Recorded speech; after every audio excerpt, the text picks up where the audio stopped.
Welcome sa aking channel. So today, ang ating travel vlog ay Lingayen, Pangasinan, ang capital ng Pangasinan. So samahan niyo ako as we explore Lingayen, Pangasinan.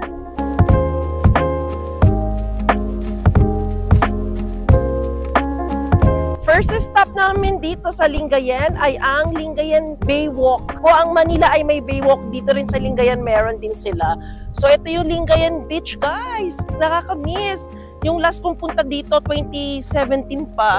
And I can say na mas gumanda siya and mas nagkaroon ng improvement pa. At may pa-ATV din sila, guys. There, oh.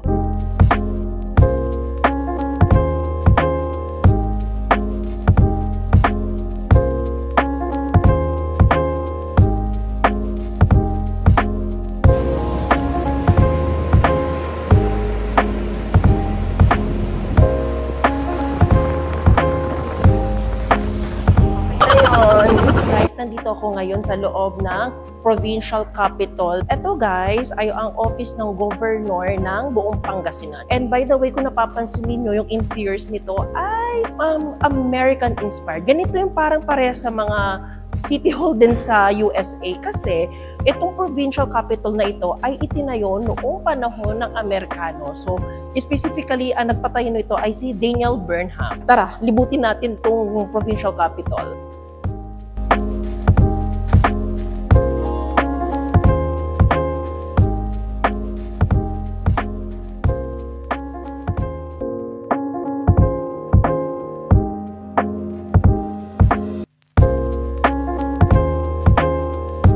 Weekends kami ngayon pumunta. So Saturday, pinapasok naman kami nung nagbabantay. So unfortunately, hanggang dito lang sa ground floor kami pumasok. Pero gayon pa man, ang masasabi ko dito sa provincial capital nila yung sobrang ganda guys. Sobrang architecture talaga. Sobrang aesthetic.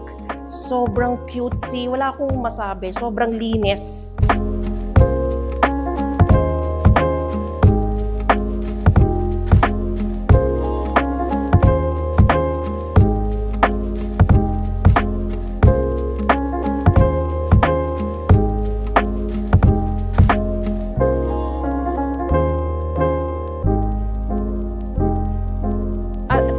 Nitong provincial capital ay ang Veteran Memorial Park.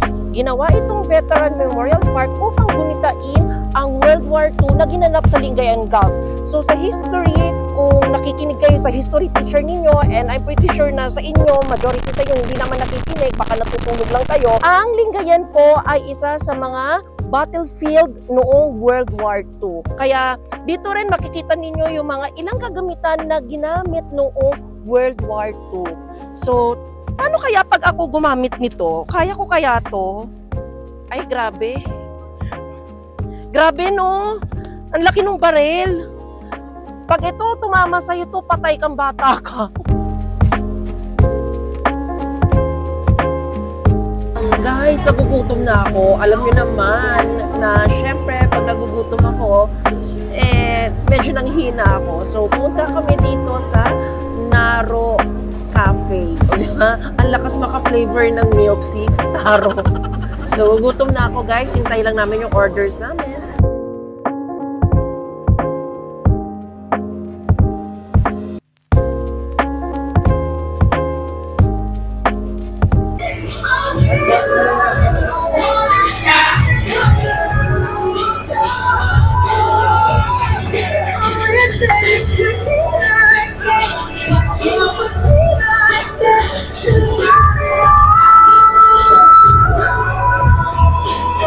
Mangantila, gugutom na ako. So, ito yung pigar-pigar nila. Gusto ko matikman. Tikman natin. Masarap. Tender yung beef.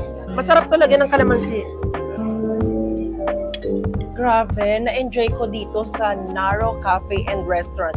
Bukod sa ang vibes ng aesthetic niya, sobrang sarap ng food and reasonably priced ang kanilang food. Natutulog na ako guys. See you sa ating day 2 ng Lingayen trip. Good morning guys! Sobrang ganda dito sa Bergamo Hotel kahit na hindi malaki yung hotel nila. Sobrang linis and yung amenities sobrang kabog. Ang naging problema lang namin as of today is yung Wi-Fi connection. Wala silang Wi-Fi connection. I think sira yung Wi-Fi connection nila. Pero may notice naman doon sa elevator. So ito yung breakfast namin dito. Ang breakfast na in-order ko ay bangus with garlic rice. Mukha ba siyang garlic rice? Kahit hindi naman. And sunny side up egg. Tikman natin guys. And may hot choco ko. And soup. Kain tayo guys. Kakain ako kasi kailangan ko ng energy. Kasi marami na namang rampa. Rampage siya kes. At may suka to. Masarap to may suka. Hindi lang humingi. Ah, there is. Thank you.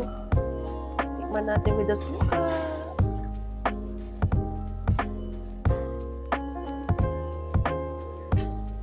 Ang sarap ng bangus talaga dito sa Pangasinan. Iba, panalo. Kain pa tayo guys. Grabe guys, nabusog ako sa breakfast nila. Yung breakfast nila, may gulay na on the side at may complimentary fruit pa. Sobrang sarap ng food nila. I love it. And ito yung nakakaaliw dito sa hotel nila. Yung swimming pool part nila, nasa paligid ng dining hall. O diba, imagine niyo mo, pag may nagsiswimming dyan, pagtitinginan ka ng lahat ng tao, parang gusto ko mag-swimming dyan mamaya. Tapos, magsasayaw ako habang maraming kumakain. O, diba, malay mo naman, bigyan ako ng pera. Diba? Giling-giling lang ako dyan. O, diba? Parang ako yung sumasayaw sa club pag ganun.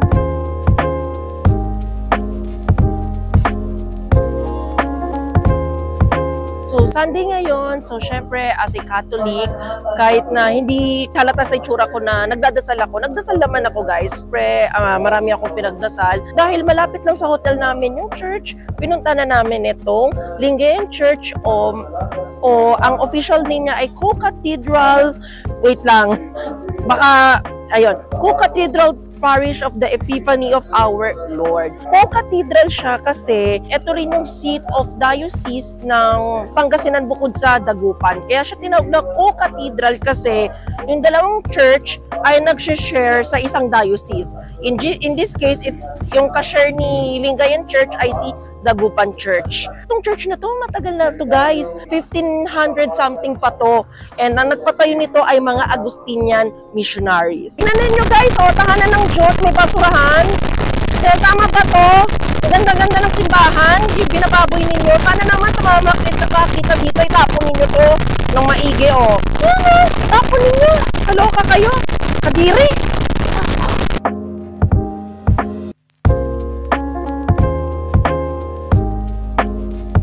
Medyo natabunan ng inhes, yung nakita ko talaga sa church, grabe. Pero gayon pa man, nawala yung bad trip ko kasi napakaganda ng kanilang building na to. Ito yung ano nila, Banaan, Pangasinan Provincial Museum. So from the word Banaan, ibig sabihin meeting place. Bago pa po ito maging museum, ito po ay ang dating mayor's office. Isa ito sa mga oldest structure dito sa Pangasinan. Unfortunately, hindi ako makakapasok kasi sarado yung museum. Open lang sila from Mondays to Fridays. Tapos, kailangan nyo pa ng online reservation. And then, may bayad din yung entrance ng museum. So, I will just post the link sa description box and post ko na rin sa screen yung itsura ng website nila for online reservation. Nandito ako ngayon sa Jess, isa sa mga sikat na bagoong dito sa Pangasinan. Isa sa mga pinagmamalaking product ng Pangasinan ang bagoong patis sa kaalamang. So, bibili tayo dito.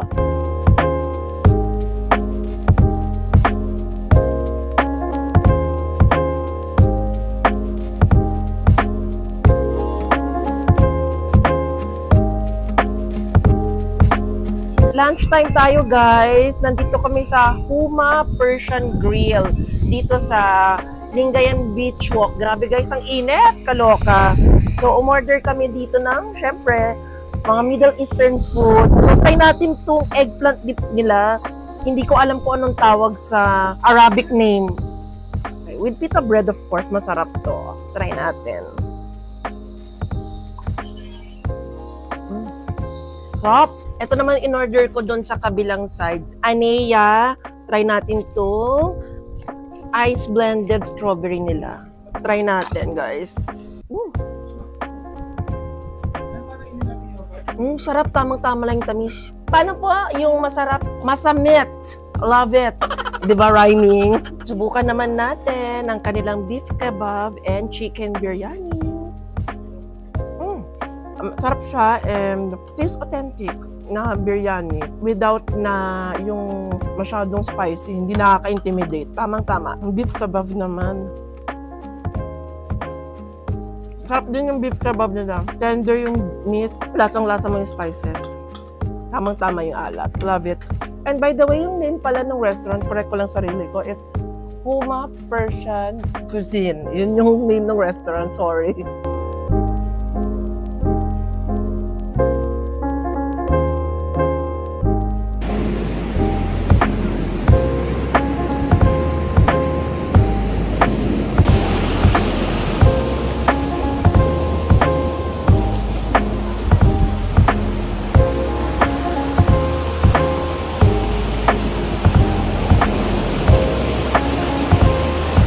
Nandito tayo sa Estancia Beach. Diba? Sunset! Palubog na ang araw. Gusto ko na maligo. Hindi na siya mainit at hindi na nakakasunog ng balat. So, maliligo ako, guys!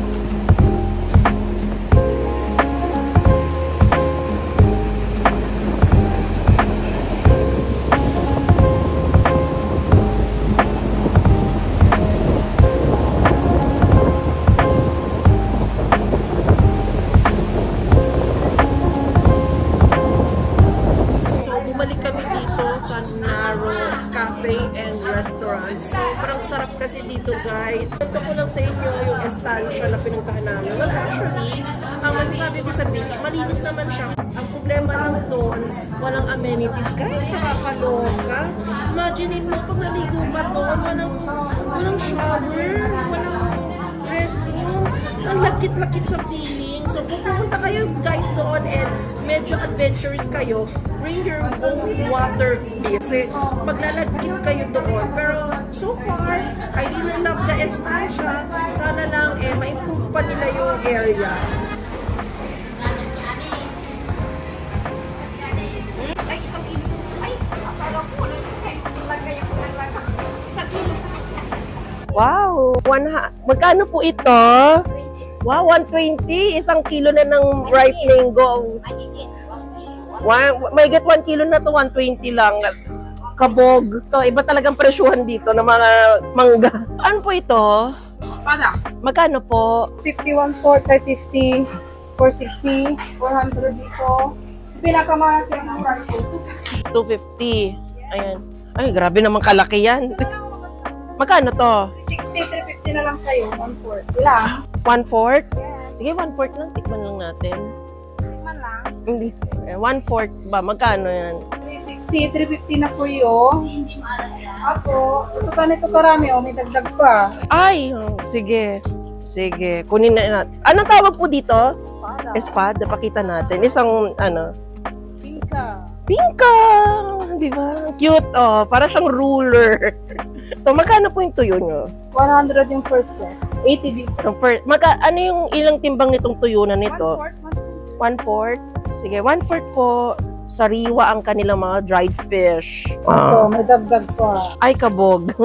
Dinagdagan tayo. Guys, look! Magkano po kamatis kilo? Wow, 20 lang, oh. Tapos ang gaganda pa. Di ba? Parang gusto kong bumili ng mga 5 kilo na siguro. 20 lang isa eh. Bibili ako, guys. Pakita natin yung quality. Ganda.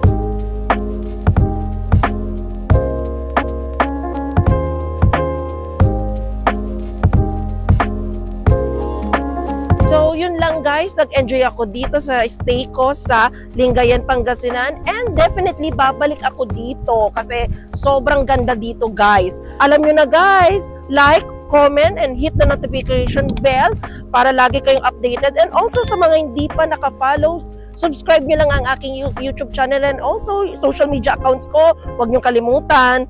So, yun lang guys. Bye! Love you all. Okay na to.